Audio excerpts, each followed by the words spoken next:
Game 1, guys! Blacklist versus BxF Flash. Let's go!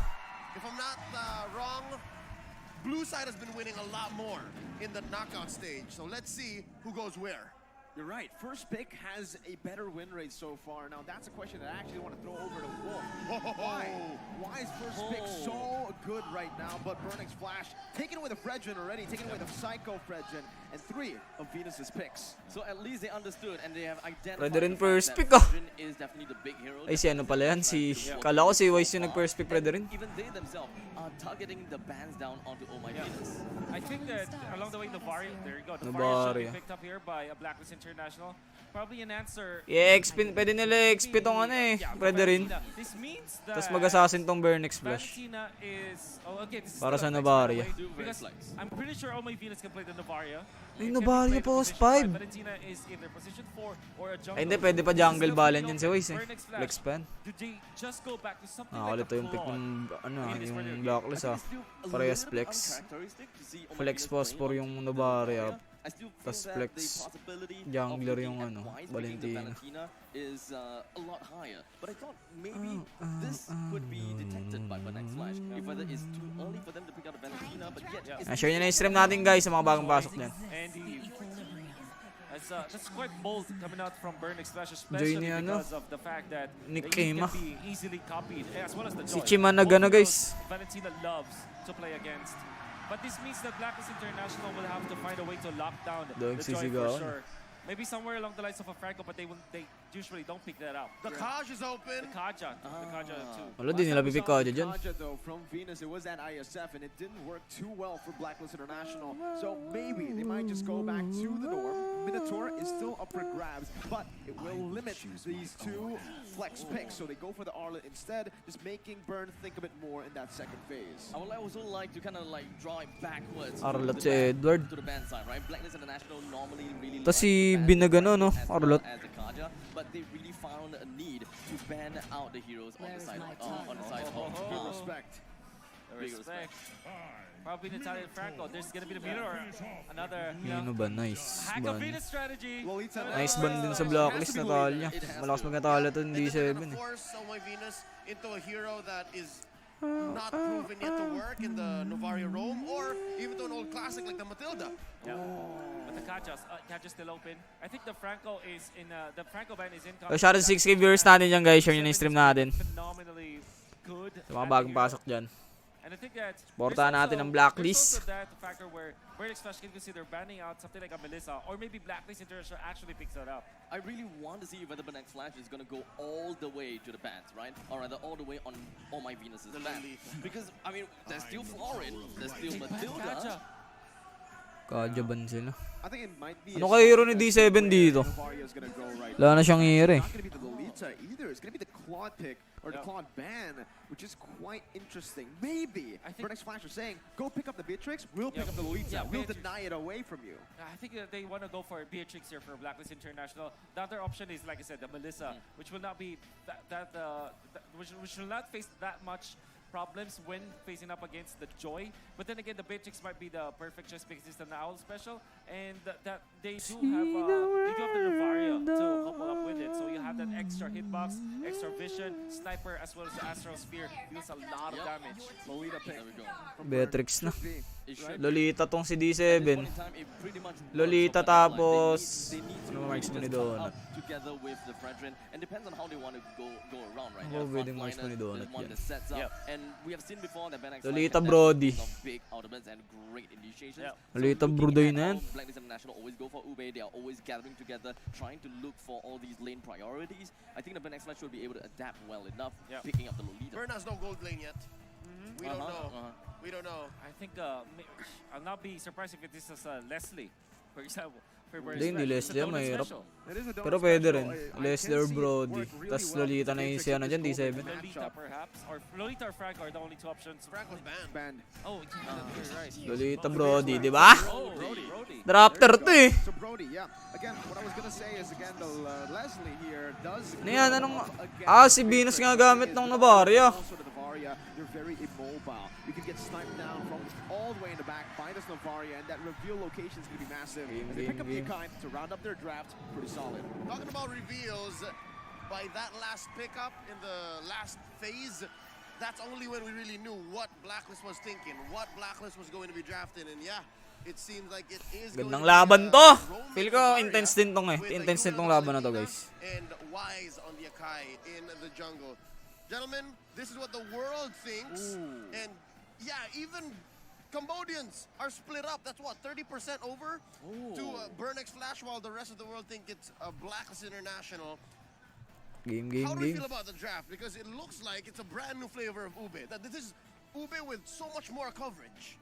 Yeah, I think that they do have a lot of their area of responsibility is way larger than the typical Ube.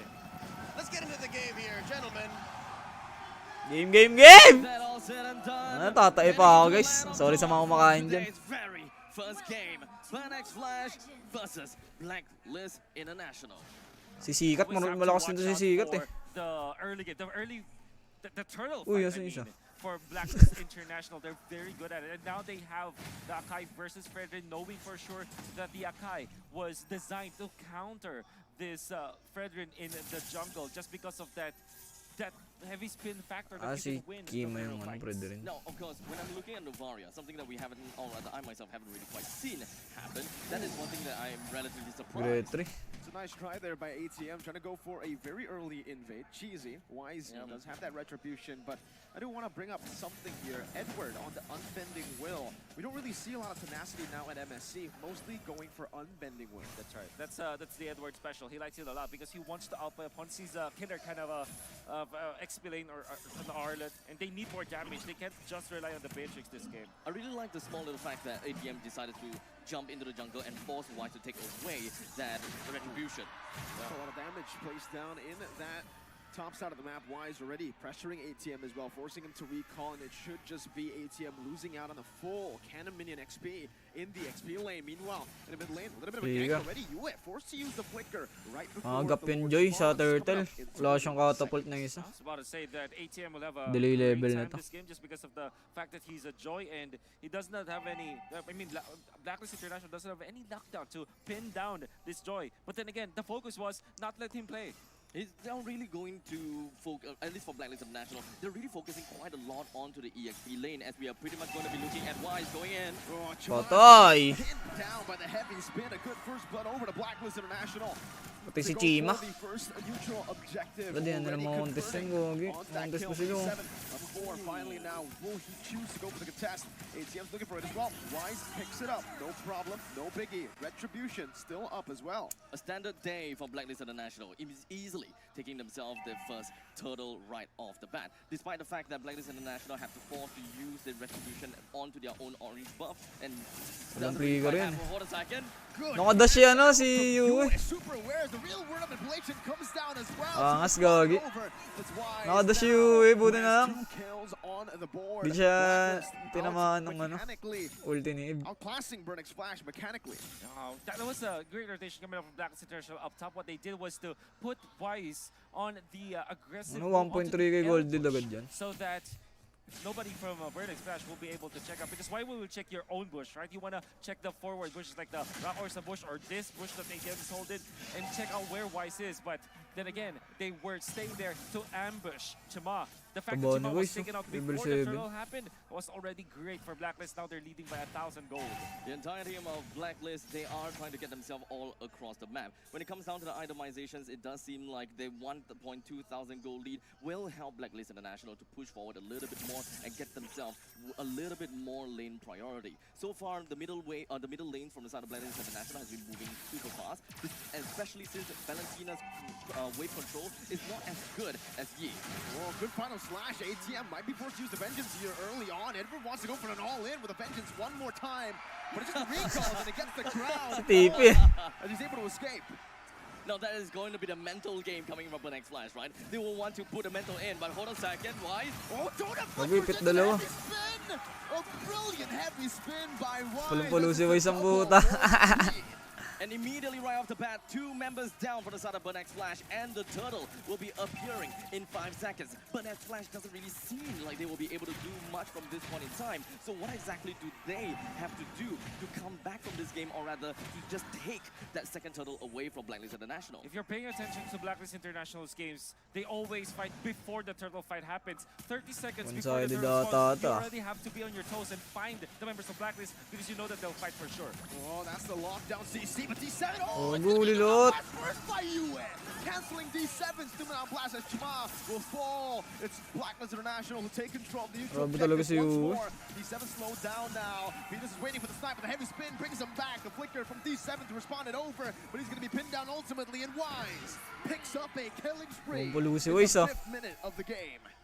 And of course now with two turtles as well as for about 3.5 Notice thousand yung gold. rin yung retro Edward, size. That's a stun. Donut with a total part memory, but Edward gets out a beautiful Disaster, combo. just a sliver left. And one thing that we're gonna have to take note of is the fact that the goal laner from the side of Blacklist International swapped lanes. That goal lead for Owl.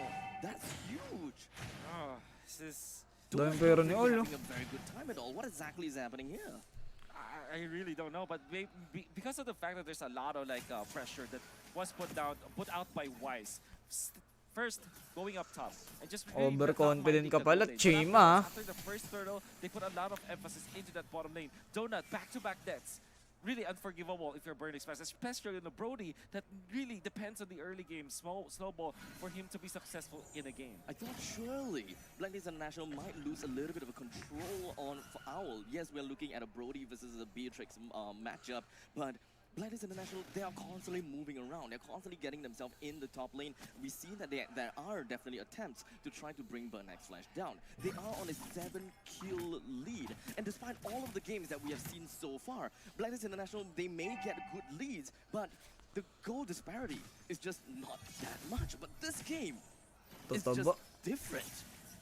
Orange buff as well was given over to Owl. So you can already see Blacklist International kind of shift their priority very early to give this Beatrix a bit of a better time already. Third turtle spawning back up. That's why you see Owl with the lane swap. And now the turtle spawns up top. We do have the... Oh, hold on, Shabana! Pinned down, Bennett's rage, and the Ipit na real naman world ang manipulation, butik. but Josh still able to escape right now as D7 pops into the Numenal Blast. No heavy spin to play with now as ATM goes into the back. Real world manipulation by Seacat to lock you down. Retreat battle, and it's gonna be Jamal walks up. Donut takes Wani away. Donut. The crowd goes wild. The first win for BxF Flash in this entire game. And BxF Flash, they managed to retreat, get themselves right out without a single casualty. That is definitely big for them. Blacklist International now, there is no more turtles to be inside. The next fight that they're gonna have to go for is going to be the Lord that will be appearing down in the bottom lane. Blacklist International, the laning phase is now over. They're gonna have to move on with the rotation. They're gonna have to bring turrets down. But Dumidikit so pa. far, they haven't been exactly winning lanes in a proper way. They're just winning fights. Massive recovery that was started by D7 being in the right position to go for that Numenal Blast. XP versus XP lane battle means that the only free lane Pas I'd clearan say, lang. for the side of Burn Express for now is ATM's lane. Ang patay XP ata to. laner's lane. Ipit. It's because of the fact that he's a joy, but they will need more. Fortunately, they do have D7 who's picking up the slack when it comes to like carrying the team on recovery mode.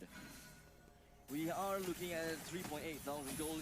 BxF Flash just holding it down, but Shama and Seacat... Uy, nagkamali si Edward. Bit of a missed mechanic there from Edward, but Numenal Blast from UF. He will not commit Nalit anything yung more. player niya. As the RWM placed down. Sayang, uli sana dalawa. Venus, both teams disengages, but that was a flicker burnt from Edward. For Yeah. nothing. It's going to be BxF Flash. Nakabawi pa. That's the first objective. Turret. Oh, wala taken kang ipit, out. Now, Luis. Sino? Donut and Chama both revealed. That's going to be the poke down. The snipe from Owl. Not going to be able to connect onto Chama, but it does find its mark onto Donut, who has the steel leg plates and is able to just soak it in. A very pokey style of gameplay from side of Blacklist International. As long as they're able to find themselves those kind of skill shots, they are probably going to be in a very good shot. But hold on a second, as we do have ATM jumping in. Oh, Numenal Blast as well. No flicker committed right now, but Donut picks up the kill. Now the total part memory as well. And the conceal, they want to go straight for the Lord. A good conversion so far. Blacklist now to be Wise, who finds heavy spin, but it's only onto D7. Not a good choice of target unless they're able to push them down instantly with a final slash. Edward does it. ATM onto the back right now, but Owl is going to be charging that Renner down. Edward's going to be pulled down. Donut, he has a tournament memory. And he finds the kill back on Venus. Sniper. ATM. Sniper ba? Meanwhile, Chama is already on the lord. They baited in the heavy spin. Now CCAT needs to flicker out. Owl respecting this. Gago kayo na pa nag-alert siya, no? Chima. Still go for the steal right now. Donut flickers out as well. Chama versus Flies. Chama finds him. Owl flickers forward. Chama into the news bastion. A praise is right from Chama, but it's Yue who comes down. Now finding another. Baka na nag-alert na pa. Parang nangyari, low na agad yung lord. Di na napansin yun, ah. Oh, massive plays coming out from Burn X Splash. It all started again with the ultimate coming out from Sika to eventually punish Blacklist. Donut is finding the openings and now they want to find Eve. Gago na talit yung galing Yue. Kaso patay siya, pwede ka. But Yue will still fall and the crowd in Cambodia. Mga grabe yung crowd ng Cambodia. Roaring. And this is giving me the goosebumps that I want to see. The entirety of Burn X Putik, Splash. nabawi sila sa Lord. Then they manages to bring the middle lane turns down and the bottom lane with the Lord marching down south. Blacklist International now being forced to play backwards. They're gonna have to hold themselves within their own jungle and look for a point in time where they can find a mistake from Burn X Splash, something that they do very often. Heavy spin, pinning down Chama, bringing him back under the tier 2 and the base turret. A good pick off right now. Palumpalo si Wise umipit, ah. Siege down in the bottom lane tier 2. Renner's apathy charged in mid lane, gonna be chunked down, but without Donut in that bottom lane, they'll still be able to find that tier 2 for free. No trades from Blacklist aside from the kill. Burn X Splash have closed the disparity and is only at 2,000 gold. So things are looking extremely well, even though Burn X Splash have managed to bring down the bottom lane to two bottom lane turrets and one middle lane turret. They even gotten the top one. This is a lot of gold that's just rolling over to Burn X Splash. And Brody is catching up. He's really caught up now. Donut is just 400 gold behind this Beatrix. You saw that he was, what, 2,000 gold behind before? And now it's a 1,000 gold lead. 1.5 for Blacklist International. The recovery definitely was there. So isang clash na lang magkakatalo to. That means though, this is their timing. 9 minutes, we talked about it. That is the Dahil ng vision ng Nabari, naputik na yan. They really want a team fight during that moment. The Brody is a perfect hero to go for that kind of play. As well as the real Roman Roman tapang ni B. Finds the shutdown! The coordination right now is Donut's gonna be pinned down, but he has the flicker to get out. These 7 flickers forward, but Owl responds it over with a flicker of his own. Blacklist are still in this game, still holding on, grasping onto that gold lead. Very equal resources used, except for the fact that Burn X Splash has managed to get a kill down. Flicker pa si Yue, tsaka si Edward. Perhaps the Okay lang yun. sustainability from the Isa na lang may spells, ay dalawa lang pala and may they spells. just don't have the proper way that they normally like to play to extend the team fights even longer, keep the opponents in a chokehold when it comes down to these neutral objectives. This time they lost a little bit of control. Delicates pa guys, ah. Share nyo na yung stream natin guys, shout out sa mga viewers natin dyan. Gonna be one of the main ways that they want to win. But when it comes down to really contesting the neutral objective, do they have got what it takes despite these initiating factors? I think both teams have got what it takes. It's just a matter of escalation, right? Walang flicker si All, protect. Ay, kago. Make a better play. Nagkamali na naman si Edward. Shit! Flicker does not connect onto anyone. A little bit of a blunder. Now a big resource spent. He's 7. He's going to be spotted down. Owl pops into Renner's. Apathy a bit too early as ATM goes into the back. Wala siyang flicker si All. Oo po. Lord yun, Lord. The King will try his best to go for the retribution with a heavy spin. Jamal's walking in. He wants at it. But he will not Nakuha find ni it. Wise. The King still is able to Hirap niya nakakayan. Kaso ubos sila, gagi. crumble in this team fight. Gagi baka ma-in sila.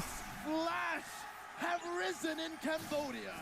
Despite getting the Lord, 4 members from the side of Blacklist International has fallen. Gagi, There's tapos still ata. the middle wave that's pushing in, and they will do what it takes to bring down this inhibitor turret Buti mo and yun, get Joy. themselves a big advantage. Oh 3v4. my god, can you defend if you're Blacklist?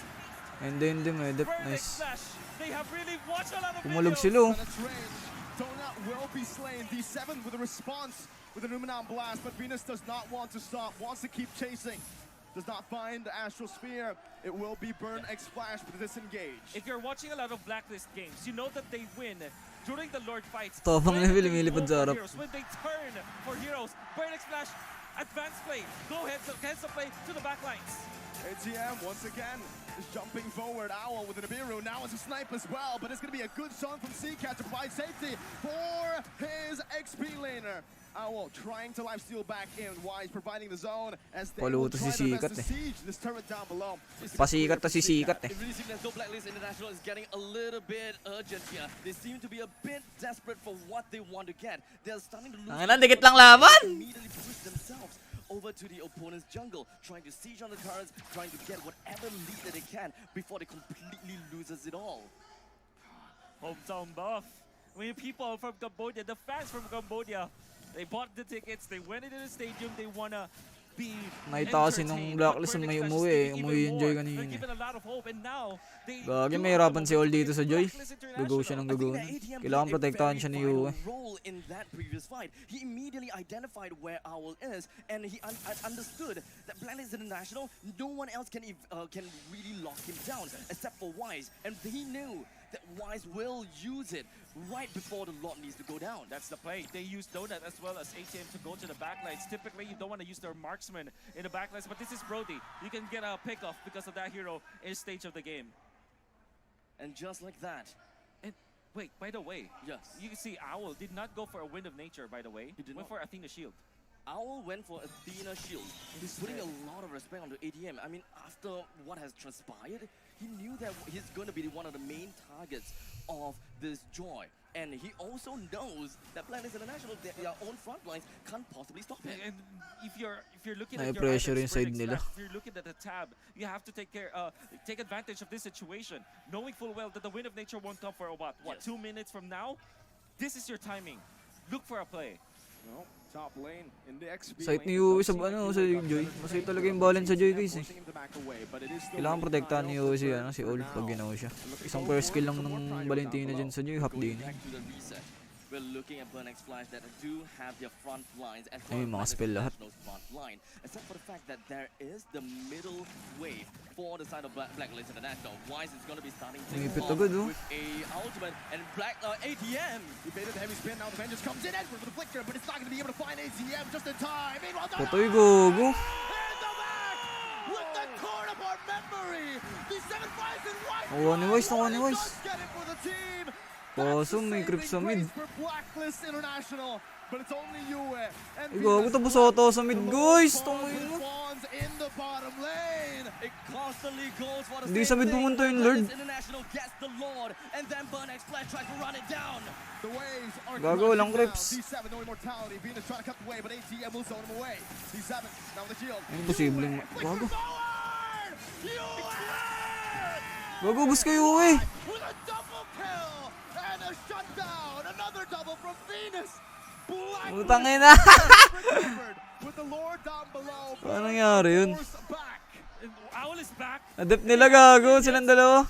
The flow of the waves are in their favor. The Lord Blacklist May Lord pa eh, oh. The defense is there. Aga, baka tapusin nila. They know now where Sikat is. Sikat is going to be the only one alone with not a lot of help. Hala, GG. Venus with the kill. The Lord is down. Nice dep, gago. The whole Ang inang yan. matter not to Blacklist. Adep ni B tsaka ni Yue. 2v5 gagi. The fuck? Burnex Flash, they came in with a great idea. They knew what they wanted from this game, but perhaps they've streamlined themselves to run it down in the middle. GG lane. game 1 guys. They can only look at one thing at a time, and Blacklist International, they have the Ang ina, 2v5 na talo sila. scout for. Tilted na yung mga yan. Man, GG Burnex game Flash, that was 1. their game. That But the was